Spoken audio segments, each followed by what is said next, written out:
there's a lot of operational KPIs. So, and they're all, usually they're all very time-based. Time to first response, resolution time. And those things are great, but a lot of times what I find is that listening to your customers and what they say first, you actually don't find what's most important to them. And it may be, if you really spend some time listening, you may find that it's not the speed of the service, it's the quality. So the comprehensiveness of the answer and that little bit of relationship building can go a long way. But you need to find that from a customer. Doprowadzanie do sytuacji, w której klient otrzymuje tą wartość, za którą dał nam kasę, idealnie trochę więcej, bo w momencie jak to zajdzie, to wtedy klient chętniej kupuje od nas więcej, kupuje od nas dalej, przedłużając na przykład abonamenty, albo dokupuje kolejną wartość, bo na przykład w naszym przypadku zatrudnił sobie kolejnego handlowca i potrzebuje podwoić zaangażowanie, albo kupi od nas jakiś projekt konsultingowy, albo na przykład zaoferujemy mu więcej kontaktów czy większe wsparcie. Idealnie jest wtedy, jak klienci po prostu dostają trochę więcej wartości. Cały szkopuł polega na tym, żeby do tego doprowadzić. No i tutaj zaczyna się cała magia, która właśnie nazywa się customer success. What do I understand of the customer success process? Yeah. The idea of a customer success process from my point of view is to be able to understand what your clients want after they buy the tool. A lot of time what happens is that when we're selling to people or to clients, they understand the tool better by the time they buy it. Their needs change, in which you want to be able to change right away and give them the value that they need and the problems that the new ones that occur, how to solve them. You want to nurture them, you want to educate them. I think the education is the best part. You want to be able to show them the roadmap, like, hey, this is where we are at, that's what we're going towards. With that thing, we're going to be able to solve this and this and this of your problem. That's one of the things we want you to stay with us because we're good at that specific, let's say, solving a problem or that specific pain point that we're going after. And I think education, making sure that we nurture them, and the idea is of onboarding. A lot of time what happens is that people think that we want to give them one demo after they buy and that's it. No, it's not that's it. Every 2 to 3 months we reach out to our customer. Well, we're reaching out to them on a weekly basis anyway, but with an educational campaign. We reach out to them 2-3 months and we ask them, hey, is there new members in your team? Because I noticed on your LinkedIn profile, you just hired 2 new SDRs. I would love to have them onboarded.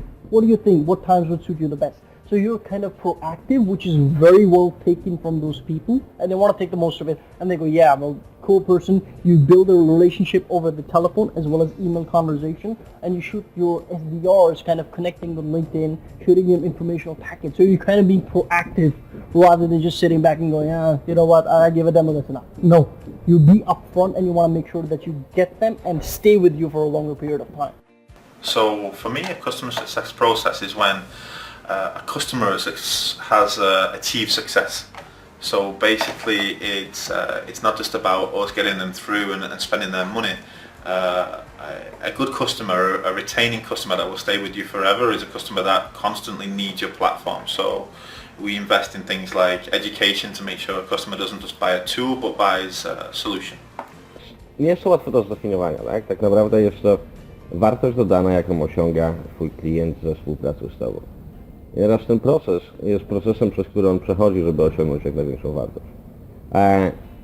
Jeżeli nie zbudujesz go właściwie, masz czerń, jeżeli zbudujesz go właściwie, masz klienta na dłuższą.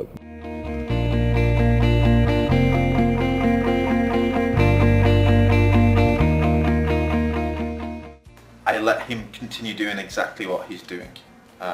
I work teams that are based on results and not based on hours or time spent anywhere.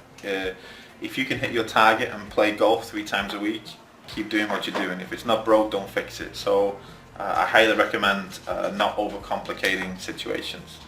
Salesmen are quite emotional people, so you have to live with them a little bit. Sprzedaż jest grą zespołową. Nie możesz faworyzować jednej osoby na drugą ze względu na wyniki. Poza tym wyniki są jedną składową tego, co robimy i kim jesteśmy jako handlowiec. Tak? Ja bardzo nie lubię, jeżeli ktoś na przykład nie okazuje szacunku innym kolegom tylko dlatego, że ma lepsze wyniki, albo nie chce się podzielić sukcesem. Miałem kiedyś sytuację, kiedy rozmawiałem o pracy z jednym handlowcem. Miał doskonałe wyniki i się go spytałem, No dobra, to jak te twoje wyniki przełożyły się na zespół? Mówi, co masz na myśli? Czy podzieliłeś się tym, co robisz, żeby twój zespół też mógł wygrać? No nie, ja im nie powiem, co robię, bo wtedy oni będą mieli wyniki tak jak moje. Nie przyjąłem go do pracy. I believe by working 15 to 16 hours a day, I'm burning myself out. That is the case for most CEOs out there. That is the case for more entrepreneurs out there. They're burning themselves. They're thinking about the company all the time. The idea is that I realized that after working a straight year, I just crashed and burned. I got sick and I was like, shit, man, I can't take it anymore. So if my sales rep is happy, is giving me results, because I would rather have not come to a stage where he's not giving me results. So if a private, let's say, a getaway or takeaway or on a vacation kind of helps him get into his zen back and kind of recharge his batteries, it's completely okay with me. I don't think you have to take a month off, because the idea is to build a process in which you're not relied on one rep. You're relied on the whole process. He is part of the process, but if he is out, let's say something happens to him, God forbid, it really won't affect the process. The only thing is that we need a new person and kind of take over his responsibility or her responsibilities.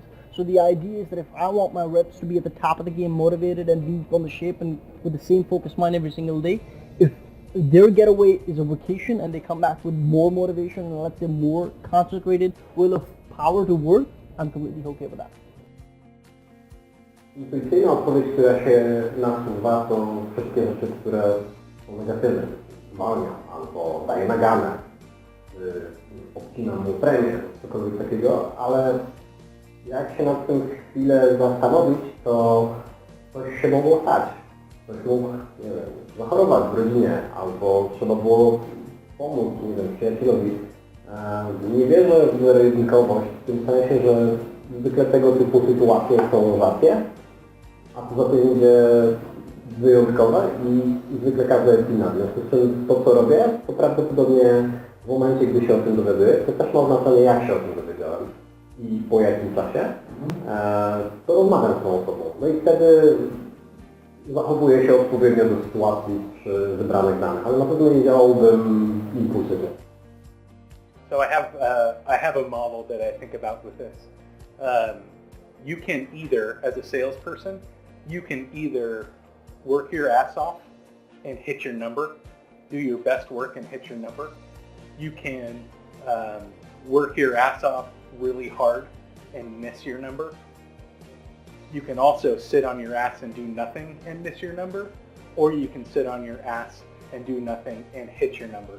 And those quarters happen to a lot of, I wouldn't say all of those things happen to a lot of sales reps, but what I'm looking for are folks who are going to do their best work. So there is the result, and then there is the how do you get there. It's a missed opportunity. I think if you really want to do something to increase that performance even further, increase that quota. W momencie, kiedy go skwalifikujesz, w momencie, kiedy zrozumiesz, czy twój produkt, twoja usługa jest w stanie dodać wartości. Jeżeli tak, to wcześniej czy później przełoży się to na sprzedaż, tak? I wtedy staje się system opportunity. Możesz zamknąć, otworzyć ją, wrócić do niej po pół roku, rozmawiać przez kolejne 12 miesięcy. Natomiast jeżeli wiesz, że jesteś w stanie dodać wartości, ten lead staje się opportunity.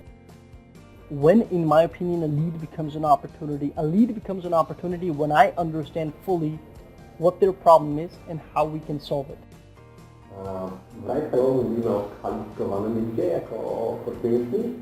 My używamy bardzo prostych kryteriów kwalifikacji. Z jednej strony to jest bank, czyli budget, authority, need oraz time frame.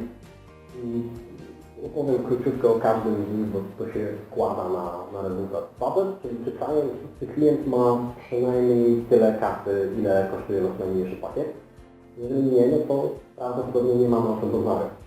Warto zaoszczędzić sobie klientowi na czasie. Z drugiej strony authority, i to jest bardzo często mylone przez handlowców z funkcją. Ponieważ jeżeli ktoś jest prezesem, to nie znaczy, że ma authority. Czasami prezesi potrzebują na przykład kontrasygnaty dyrektora finansowego. Albo potrzebują na przykład powyżej 50 000 złotych, żeby ich decyzja została klepnięta przez Radę Nadzorczą, albo inwestorom, bo to wynika czasami z zapisów umowy inwestycyjnej. W przypadku linii to dość proste. Jeżeli ktoś wyszedł do nas i rozmawiał z nami i odbiera nasze maile i z nami gada, to prawdopodobnie widzi nas jako rozwiązanie jakiegoś swojego problemu, albo widzi nas jako wykorzystanie jakiejś szansy, jako szansa na kolejną podwyżkę. Więc ta potrzeba tam jest. Timeframe to jest rzecz, o której bardzo często handlowcy zapominają w ogóle, a więc zadanie pytania klientowi, na kiedy Ty nas potrzebujesz, jeżeli masz kasę, masz władzę do tego, żeby podjąć decyzję oraz masz potrzebę, to kiedy? Może oni robią research na przyszły kwartał albo przyszły rok. W momencie, jak mamy skontrolowane, jak wygląda u nich proces decyzyjny, czy są decyzyjni, czy mają kasę, czy mają potrzebę i kiedy ją mają, wtedy jesteśmy w stanie mówić o skwalifikowanym lidzie. I na to nakładamy matrycę potencjału, a więc czy to jest klient, który jest w stanie u nas wydać 500 zł, 5000 zł, czy może w ciągu najbliższych 5 lat 500 tysięcy zł. W momencie, jak mamy lida, który jest odpowiednio daleko na tej osi, ponieważ to nie jest zero-jedynkowość polegająca na tym, że jest kwalifikowany lub nie, tylko są różne odcienie szarości od nie ma dealu do najlepszych deal życia, a wtedy jesteśmy w stanie podejmować decyzje na poziomie zwiększania zaangażowania, może pojechania do tego klienta, wykonania 10 telefonów więcej, skontaktowania się z większą ilością osób. The first time that they want to have a longer conversation, the first time they want to set up a meeting. For me, this is our qualification stage, and this is when you know that you believe that the lead has an opportunity to use your system, and then they show you the same interaction. So you must have started some kind of conversation. So the lead has to return the conversation, but not only return it, but show that yes, we were right in thinking that they have some value from our tool. Nie ma jednej odpowiedzi. Z jednej strony możemy usunąć koszty poprzez wrzucenie silnika na stronę. Po prostu wtedy rozmawia się tylko i wyłącznie z klientami, którzy przynajmniej mieli szansę zobaczyć ten termin. Z drugiej strony są sytuacje, w których przekazanie kosztów upfront jest niemożliwe, ponieważ na przykład sprzedajemy bardzo personalizowaną usługę, która waha się w najmniejszym przypadku od 1000 zł, a w największym do 5 milionów złotych. Zdarzają się takie sytuacje jak podwigwarne. Więc nie da się powiedzieć zawsze upfront albo zawsze na samym końcu. Trzeba to dostosować do klienta, grupy docelowej, personalizowania usługi. From my point of view, this is something that should be done as soon as possible. I believe in the market now, transparency for customers is everything. They want to know that there's no hidden secrets, nothing behind the scenes, no hidden costs. So the more open and upfront you are about it, and the more confident you are about your cost, the more the customer will believe the value that you made is correct. So, you know, we call it a frictionless process. So brands now that we see like contact us for a quote, contact us for a call, these are becoming less and less popular because people, they want to know before they invest their time. W każdym momencie. Przecież mierzę siły na zamiary, tak? Fajnie, jeżeli ja chciałbym, nie wiem, kupić sobie dom z 10 sypialniami, ale mnie na niego nie jest. W związku z tym, po co rozmawiać o domu z 10 sypialniami, jeżeli ja nie jestem w stanie sobie go kupić, tak? Jeżeli ja bym chciał, nie wiem, rozwiązanie, które wykracza poza budżet Twojej organizacji, nie jesteś w stanie go zrobić, po prostu w obecnej chwili nie jesteś w stanie pójść tą drogą, tak? Bo cała sprzedaż, cały budżet Twojej organizacji nie jest w stanie tego pokryć. Po co prowadzić rozmowę? Więc staraj się wpasować koszty swojego produktu jak najszybciej w tą rozmowę. Ale to nie znaczy, że musisz zadać pytanie, czy masz budżet. Nie mam, okej, to nie rozmawiamy dalej. Nieprawda. Rozpoczynając rozmowę, powinieneś wiedzieć o tym, czy rozwiązanie, które proponujesz, jest w stanie zmieścić się w budżecie organizacji, z którą rozmawiasz. Tak? Ja nigdy nie pytam o budżet. Jest to zupełnie nieistotne, bo jeżeli ja wiem o tym, że Twoja organizacja jest w stanie przełknąć moje rozwiązanie i wiem o tym, że jestem w stanie Ci dać wartość, jeżeli ja Ci to pokażę w odpowiedni sposób i uzmysłowię, że to, co robimy, wpłynie pozytywnie na Twoją organizację, budżet się znajdzie. There's two ways. One, if the lead is inboundish, which is pretty much all the leads in the world now, because you reach out to people but they come to your website anyway because they want to see who you are, what are you doing, so they see your cost in a way anyway. And if they're still interested in talking to you, let me tell you one thing. They are aware of the price either they're looking to negotiate, or either they're okay with the price. It's not really a big deal. The idea is that now to give them the value that fits the price point. To talk about a price could be after you understand the problems. Hey, well, this is a problem. We have a solution which can solve your X problem. Now, how is the borrowing process like? Hey, so you say, do you have a budget already? Or you want to get a budget approved? So when you kind of start hitting them softly, and then you come to the price point. So our visitors or our clients or our opportunities or whatever you want to call them fall into 3 buckets, which is $2,000, $5,000, or $10,000. So which one feels the most comfortable for you? This one, that one, or that one? You know, 5,000 kind of sounds about right to me. And you kind of gauge their understanding and their feeling in their pocket, rather than saying, how much budget do you have? How much do you have money for this? That's not the right way of approaching. So I think that's the best way to kind of build them up and warm them up to that situation in which you can ask the money question. Oh my. I don't talk about pricing at all until very deep after understanding the needs. And I actually don't break that out separately. What I do is I have one all-encompassing price for technology, services, everything, and then I list out what that price includes. One number.